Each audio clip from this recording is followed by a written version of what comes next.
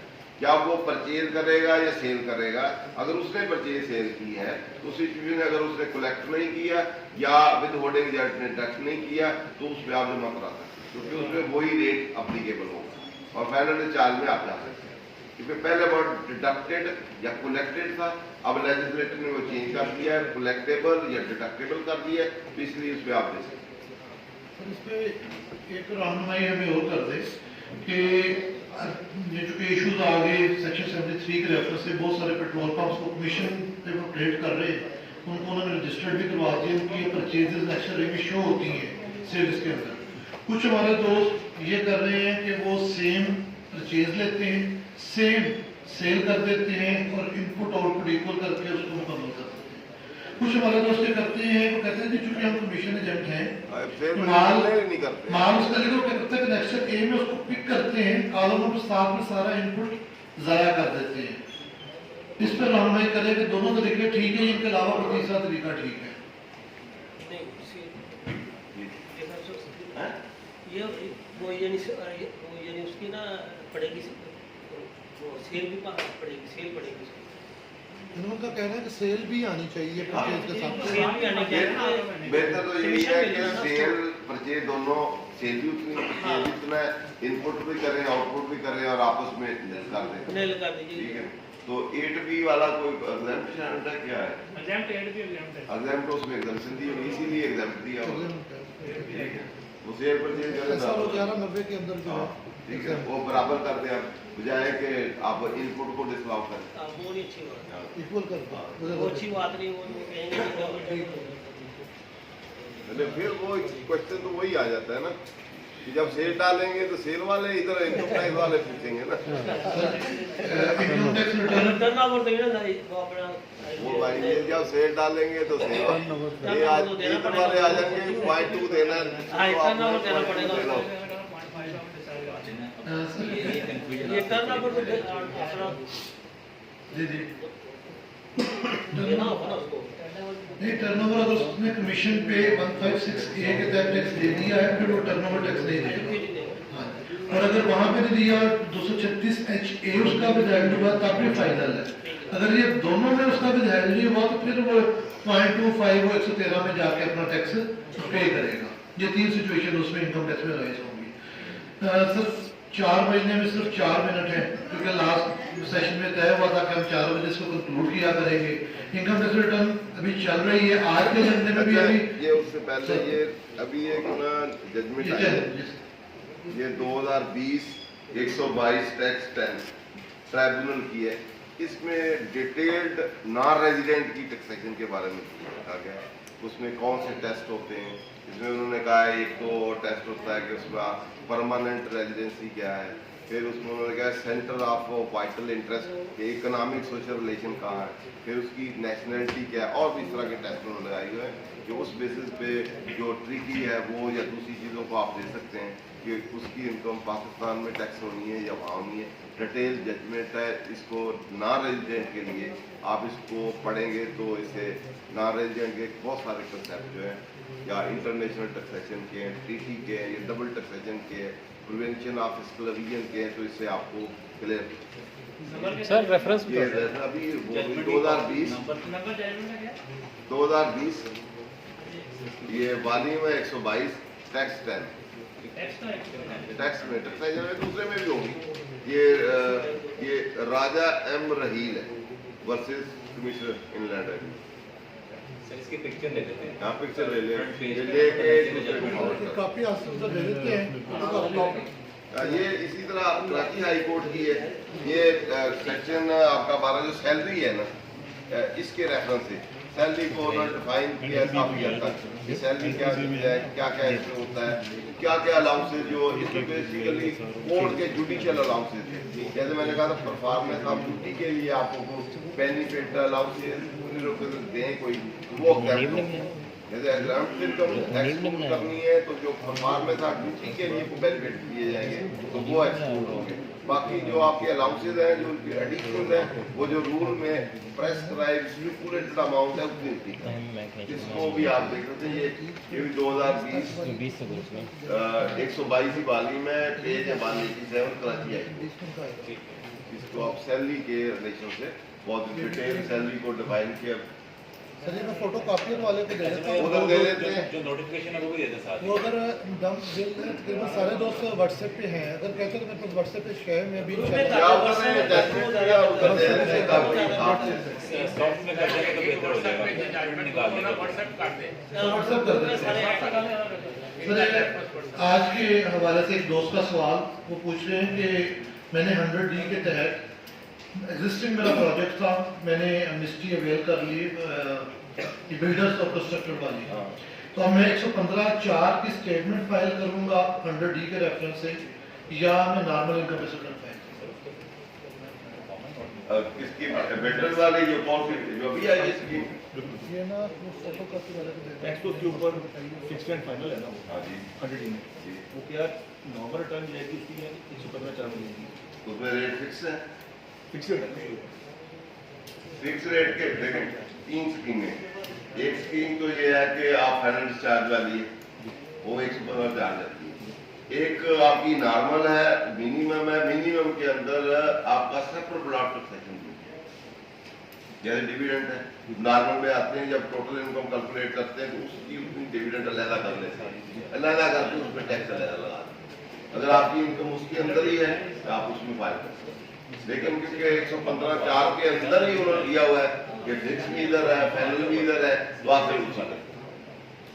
लेकिन आप उधर जा सकते हैं, लेकिन ज्यादा अप्रोप्रिएट जो है वो क्योंकि फाइनल डिस्चार्ज वाली उसके फिक्स भी उसके अंदर है। जैसे प्रॉपर्टी टैक्स था, प्रॉपर्टी इनकम थी तो उसके लिए फिक्स रेट थे, वो फाइनल डिस्चार्ज नहीं थी, उसके रेट अलग दिए हुए थे तो हम उसको उसी के अंदर देते हैं। वहां अगर कॉलम आपका बिल्डर वाला उसमें है, अगर है तो उसमें आप देते हैं। तो सर इसी से कल पुराना आ रहा है 7C 7 हाँ, 7C के वाले से आ रहा हाँ। है, 100D वाला नहीं आ रहा उसके अंदर।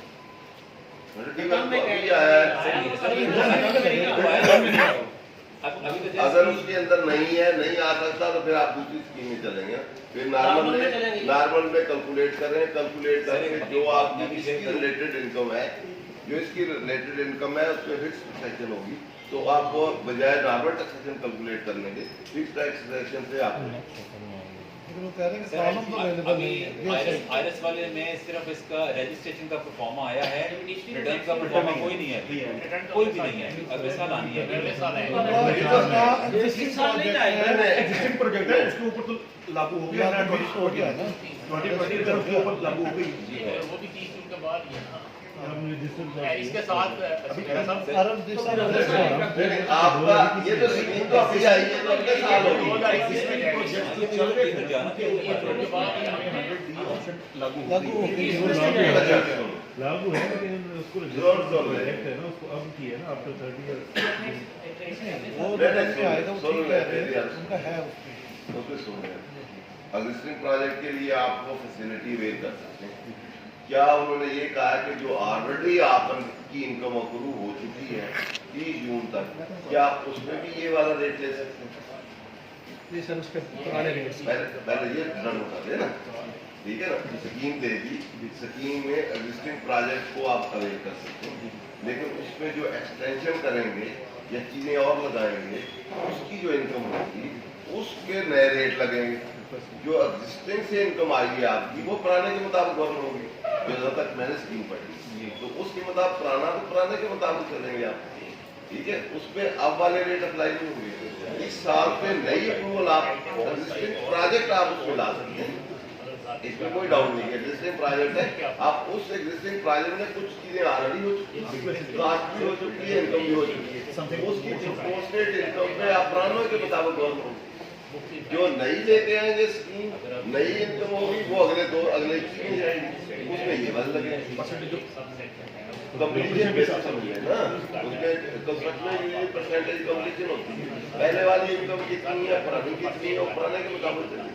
नए old card new card new के ब्लैक ये वाला जहाँ तक आप चाहते हैं पुराने वाले पे भी ये लगा दो, तो फिर इस तरह बना के उसमें दे देंगे। लेकिन ना पुराने वाले पे ये तो 2020 की है ना, 2020 में तो वही डिक्लेयर करेंगे जो पुरानी है, जो 19 से लेके 20 तक है। वो 20 से 21 वाली तो नहीं उसमें डालनी। तो आप तो हमें कह रहे हैं कि वो वाली बताएं कहाँ है, वो हम कहाँ से बता रहे हैं। इससे प्रैक्टिकल क्वेश्चन है, एक आदमी यूजुअली एक प्लॉट लेता है, उसमें घर बनाता है पर सेल, क्या वो इसलिए अवेल कर सकता है स्कीम? क्या एक बंदा इंडिविजुअल है और builder as a builder registered नहीं है, तो पहली बात जो है इस स्कीम के तहत एग्जिस्टिंग प्रोजेक्ट या नए प्रोजेक्ट जो भी होंगे वो आपने for the purpose of sale करने, सेल के लिए भी कोई कंडीशन है 40% से कितना, एक तो ये दिसंबर तक आपने उसका बिल्डिंग प्लान ये वो सारा कुछ इसमें basically as a builder total नहीं है, project to project specific basis है कि आपने ये प्रोजेक्ट बनाया, ये बनाया, ये बनाया, ये बनाया, हर एक की सेपरेट रजिस्टर है। सर ऐसे ही आप सेपरेट रजिस्टर करवाएंगे, सुन लेना, और रजिस्टर करवा के आप 30 दिसंबर तक उसको करवाएंगे और उसमें फिर फंडिंग चेंजेस जितनी वो भी क्रॉस चेक देंगे और उसके बाद अगले 2 साल के साथ जो भी पीरियड है उसको 40 या 50% है वो आप सेल के पैसे भी देंगे, फिर आप ये ओनली वन हाउस सर, ये अगर एक बंदा है उसका अलग से परचेजर कर सकते हैं ना, दो है ना, एक डेवलपर का एक परचेजर। अब अगर आप सेल करेंगे जो परचेज वाला है उसको एग्जाम्प्ट होगा, उससे नहीं पूछा जाएगा। एक तो ये एक इंडिविजुअल हाउस की अलग एक कंजम्पशन भी दी गई, वो एक अलग बनाने की नहीं है, वो सेल पे जो गेन होगा उसकी वो तो गेट टैक्स लगेगा ना। वो गेन वाली एग्जाम्पशन है। वो गेन का सेपरेट होगा, एक बंदा इंडिविजुअली 30 नहीं सर, एक बंदा एक घर कर सकते हैं उसकी भी नहीं पूछा जाएगा, पहले परचेजर रजिस्टर करेगा, तो एक घर ले ले तो उससे नहीं पूछा जाएगा। गाड़ी लेना कंस्ट्रक्शन पे है। देखें दो है ना, लेना और परचेज अगर आप करेंगे उससे फर्स्ट परचेजर जो होगा, जिस बिल्डर से फर्स्ट परचेजर होगा उसको नहीं पूछा जाएगा। आप उसको तो नहीं बना के इस तरह तो हर कोई अपना अपना घर बनाना चाहते हैं और स्कीम में आ जाए। और भाई मैंने जो पढ़ा हो सकता है आपने सही पढ़ा हो, मैंने जो पढ़ा है जो आप कह रहे हैं वो सुन रहे हैं ना, जो मैंने पढ़ा है वो ऐसे है, स्कीम मैंने पढ़ी हो सकता है बाद में मेंटर हुई हो, वो ऐसे है कि ये 31 दिसंबर तक ये स्कीम बनानी है, जो भी बिल्डर है वो सेल पर्पज के लिए बनाए, ये नहीं कि आपने पर्सनल घर बना के उनको एग्जम्पशन है, वो और उसका प्लान देगा 31 दिसंबर तक, आगे सेल की भी कुछ रेशियो परसेंटेज पैसे उसको आएंगे सेल के। सर इसको डिवीजन की गई है, बिल्डर की रहता है, डेवलपर की रहता है। डेवलपर और लेता है, लैंड वाले लेना है, दूसरे बिल्डर लेना है, दोनों की लेना है। और जब उसके पैसे आ जाएंगे फिर उसका जिसको उसने सेलिंग की है वो जो परचेज करने वाला है ना, उससे भी क्रॉस चेक पैसे आएंगे, उसको भी नहीं पूछा जाएगा ये पैसे कहाँ से। फर्स्ट परचेजर जो होगा इन बिल्डर से उस स्कीम में से उसको नहीं पूछा जाएगा कि ये पैसे कहाँ से है। एक तो ये स्कीम टोटल इस तरह है, दूसरा अलग कोई घर बेचेगा